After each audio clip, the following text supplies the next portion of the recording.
Hi, this is Grandma Laurie. Today's story is You Count. 50, 51, 52. Willie was counting how many steps from the living room to the garage door. But then, Willie always counted. He didn't remember when it started. He just did it with everything. He counted the number of cereal bits in his breakfast. He counted his teeth every time he brushed them. He even counted the leaves on the tree outside his bedroom window. It wasn't something Willie did on purpose. The numbers just appeared in his head as he went about his day. What happened if he didn't count? Well, nothing good. Willie remembered one time when he was walking with Mom through the shopping mall. They were having such a good conversation that Willie forgot to count when they approached the staircase. He fell after the third step. He unconsciously rubbed his elbow thinking about it.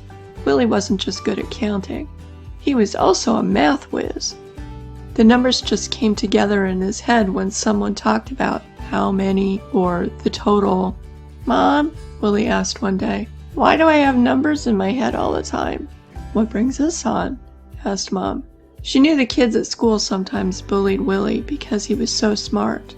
"One of the boys said I was just a counter and leaned on me." A tear rolled down his cheek.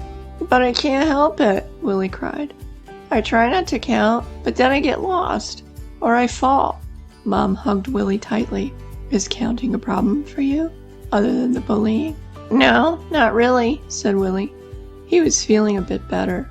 Mom's hugs did that for him. "It keeps me focused on where I am and what I'm doing." "Would you miss it if you didn't count anymore?" Mom asked. "I would. What would I think about if I didn't count?" Mom's hug felt nice. Mom said, "Then why would you stop? It just goes on in your head, so it's only your safety net. Don't worry about those bullies," she continued. "One day, you'll see why you'll do well and they won't. You count, my love. You count to me, to Dad, to the whole family, and all your friends. You count to your teachers and everyone else you meet. So just count. It's no one else's business." "Thank you, Mom," said Willie, snuggling into Mom. Mom held him for a while, till she felt his breathing slow. Then she gently laid him on the couch. The next day at school, the boys started teasing Willie. He just stood there, looking at them. One of the bullies said, "What's the matter, Willie? Forget to count?" The rest of the bullies laughed. 10, Willie said. "What?" asked the startled bully. 9, Willie said. While the bullies were too stunned to say anything, Willie continued counting down. 8, 7, 6. When he got to 1, the principal said, "Boys, what are you doing?" "Oh, Willie here is just counting," said the lead bully. The principal smiled. "Let's go, Willie. It's time for the math contest." That was the last time the bullies teased Willie over his counting. He won the math contest, of course. Willie never did stop counting even when he was grown up. And he always remembered Mom's words. You count.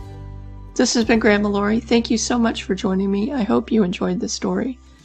Please make sure to like, subscribe, and share so I can continue bringing you great stories. Thank you.